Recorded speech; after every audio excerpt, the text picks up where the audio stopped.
Hello and welcome back to the Football Forecast. The World Cup has already seen a number of surprises. There's already teams out there that we're all going, I really like that team. And you know a handful of players. Saudi Arabia being one of them, beating Argentina, which was, is that the most incredible World Cup? Yeah, it's the most incredible World Cup game I've watched in my lifetime and in the 30 years I've been alive. What they did to Argentina was insane. We'll talk about Saudi Arabia because I know Saudi Arabia fans, you sit at home going, please talk about us. Everyone's talking about Messi. Everyone's talking about Argentina. We will talk about you. Let's talk about Argentina. What went wrong?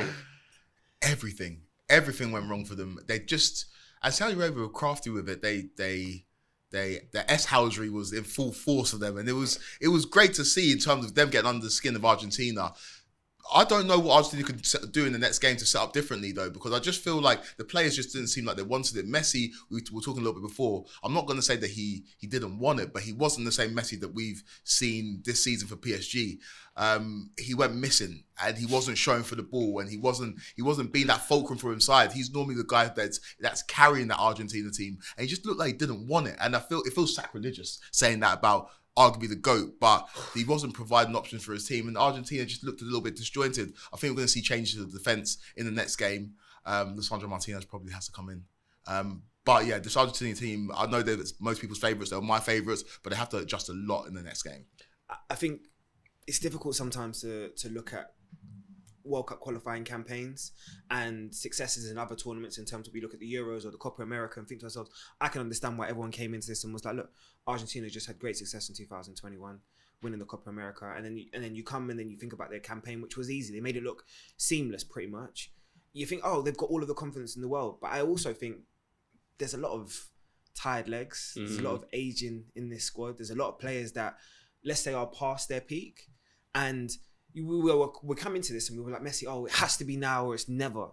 But Maybe we got sold a bit by the narrative there. I feel so. And I was having this conversation with myself on the way here, and I was saying to myself, but have I just been sold a dream, basically? Am I still living like looking at the Messi from 10 years ago and thinking to myself, this is the same player? It isn't. Let's just be honest. And it doesn't mean that he's not arguably the best player of all time. It just means the player that's in front of me right now can be contained in manners which we haven't pretty much seen before in any other parts of his career. I think about Messi in his twilight, let's say, or let's say in his prime.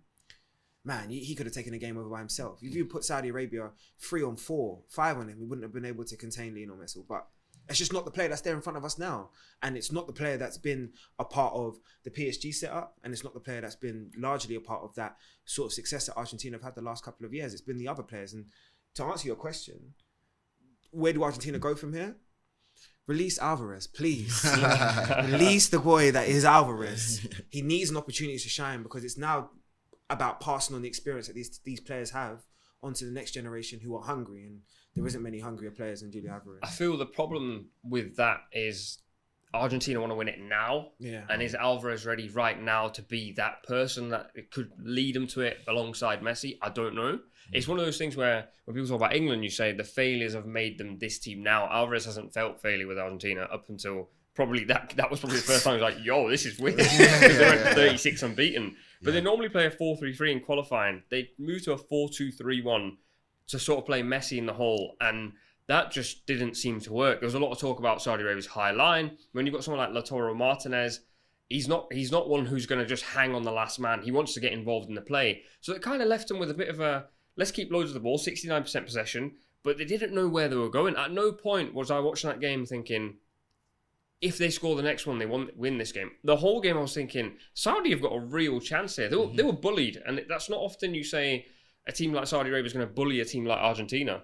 Yeah, Argentina just outmatched and outmanned in every sense of the word. And I know that everybody's pointing at Argentina in terms of what went wrong, but Saudi Arabia deserves so much credit. That high line, it was affecting Argentina. They ran out of ideas. They condensed the pitch. They made it small. There were so many tactical fouls in there. They were wasting time at the right time. It was a complete performance from Saudi Arabia, and one of the greatest World Cup performances we will ever see. This is a team, Argentina, that has the greatest player of all time in Lionel Messi. This is part of his legacy. Like you said, well, we sold the dream. I don't think we were sold the dream. They were 36 games unbeaten. And Saudi Arabia, a team outside the top 50, has come and beat them at the World Cup. I don't think it's acceptable.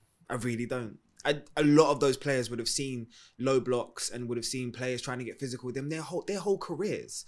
Have you stood next to Angel Di Maria? He is not a big person. Lionel Messi is not a big person. These guys would have had physical players try to rough him up and get into their heads for their entire careers.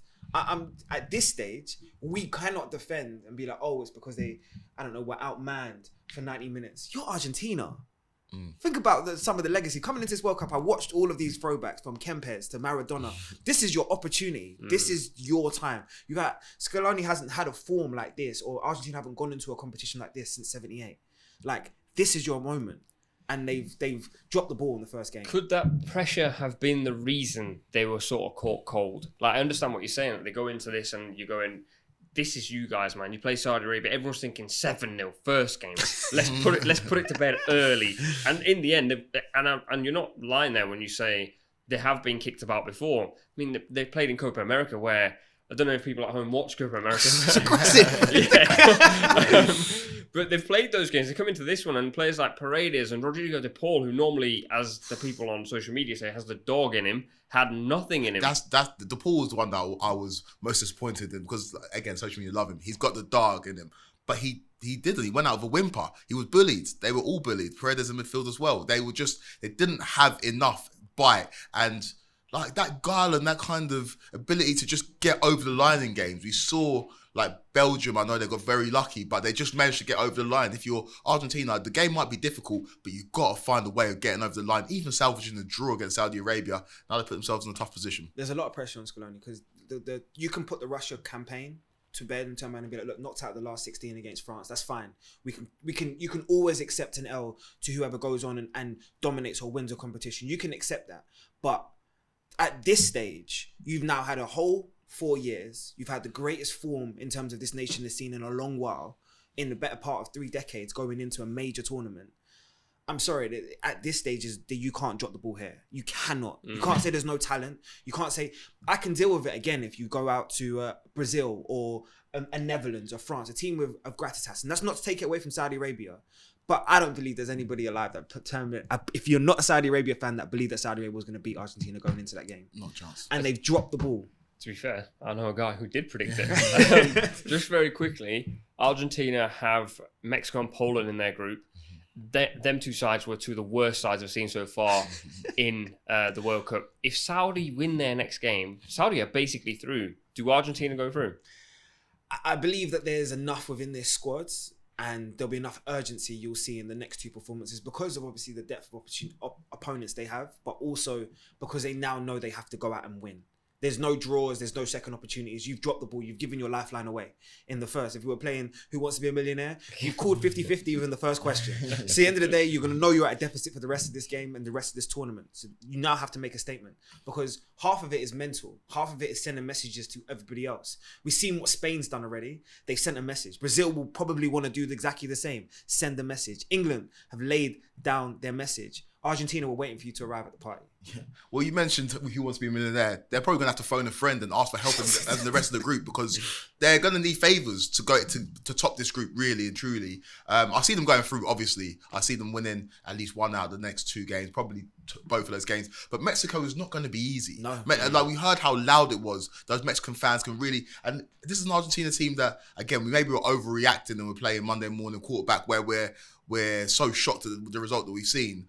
But this is an Argentina team that didn't look like they had the dog in them. And if things start to go awry, things start to go wrong, I don't know if they've got the ability to come back. It remains to be seen. I think we all expect them to qualify out of this group, but they put themselves in a tough hole.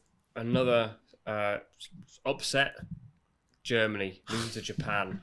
This was actually a game where the Saudi game was a genuine shock, but Japan actually outplayed Germany for long periods of the game. And the substitutions they made, I mean, the manager just went, I'm rolling the dice. I'm throwing on everyone I know that can get me a goal. And in the end, they scored a great goal. But there were holes in that Germany side that I haven't seen previously. Schlotterbeck didn't have a good game. Nicolas Sule, what was he doing for that goal? I mean, he was so deep. Rudiger had his little run, which was... If you haven't seen it on social media, go and watch it. You know when he did the Chelsea game. That guy is an interesting character. He actually had a decent game. He did have Germany going forward were very blunt. Yeah, they were. And also, it's an issue that I've seen with Chelsea, and I don't want to call him out because he's a player that I have an affinity for because he scored the winning goal in the Champions League final. But when you have Kai Havertz in your team, it causes an issue. He lacks that cutting edge and that killer edge. And in the lead up to this World Cup, he was in good form. He plays well for Germany. He's got a good record. I think it's like 1 in 3. But you see it in major tournaments, it didn't look like they were going to score really in the same, like when they needed that goal, when they need to come back in the game, like in the last 5-10 minutes, I just knew they weren't going to score. And I just don't think they've got that killer up top in the box to really take them to the points that they want to. Thomas Muller. He's not an out-and-out striker, though. Look at the accolades. Look what he's done in major tournaments, his history in World Cups. Thomas, like... I've been privileged to watch Germany just before the friendly against England, just before in terms of before we went to the World Cup campaigns, and what I did feel was, number one, you're probably seeing a preview of what that German squad's going to look like, but what I also noticed when I came out of it, my own analysis was they threw away a lot of opportunities to really close out a game, whether it's a friendly or it's not a friendly. It shows me the concentration and maybe the element of complacency that we've seen now in that England game, in that draw, in being in such a commanding position and then throwing it away. And now you've come into a major tournament where, let's not discredit what Japan are about. Like, we said it off camera, 8 of that 11 play in the Bundesliga. They will know those German players. The players that's coming off the bench, Tomiyasu, has been informed for Arsenal, who's leading the Premier League. Yeah. Like, these are not any scrubs just because they're not household names. For those that are really watching the game and understand, you know that naturally with every Japanese outfit, they're going to be tactically disciplined. They're going to understand their roles. So now you add the quality of playing at those levels. It was inevitable at some point they were going to turn around and maybe cause an upset within this tournament. Well, I think the other thing for Germany is Japan only had 26% possession. And obviously we've talked about Germany being blunt going forward, but Japan created 3 big chances with such... And actually, to be fair, 3 big chances are always quantified in different ways. For me, when I looked at Japan, every time they went forward, if they made the right decision in certain situations... It was dangerous. Yeah, they were constantly... Whereas Germany went forward and I was like... This isn't a case of Japan digging in and defending. Yeah. Germany were making the wrong choices in possession. And I don't think they made very good use of the ball that they had. Mm-hmm. No, they looked limp going forward and they just weren't decisive. And I think Japan, they had 4 shots on target and scored 2 goals. And that just tells you it's the story of the game, really. They were more decisive. They looked more dangerous and threatening when they were going forward than it was at points where they were just throwing men forward. I was like, chill a little bit. But they deserved to win that game. And it's not akin to the Saudi Arabia upset because Japan are a good team. They're bringing players off the bench that we all know about. Like, you know about the exploits of Minamino. We know about, you already mentioned about Tomiyasu. They're a very, very good side. And now they put themselves in a very good position and Germany are in a hole. Very quickly, do Germany go through? They play Spain next, beat Costa Rica 7-0. I said to everybody on the way here, just pray for Germany because they're going to need a miracle because the way that Spain looked against Costa Rica, incredible amounts of dominance. If you put dominance next to it, what should be in a synonym next to that should be Spain, because the performance I saw in the World Cup in all of my years of watching World Cup, that is one of the best. Let's not discredit Costa Rica here because they have players that have played at the top level, from their goalkeeper right through to their forward, who have all played in Champions League level competition. And for Spain to go out there, and that midfield trio especially, and just completely annihilate and destroy an opposition that has made the World Cup finals like that. Wow.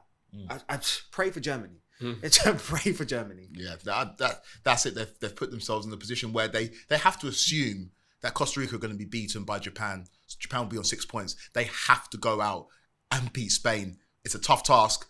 The Germans are probably up to it, but if they don't beat Spain and they go out on the group stages in another World Cup, Germans won't be happy. Yeah. I think they're going out. Thanks so much for watching ESPN on YouTube. And for more sports highlights and analysis, be sure to download the ESPN app. And for premium content and live streaming, subscribe to ESPN Plus.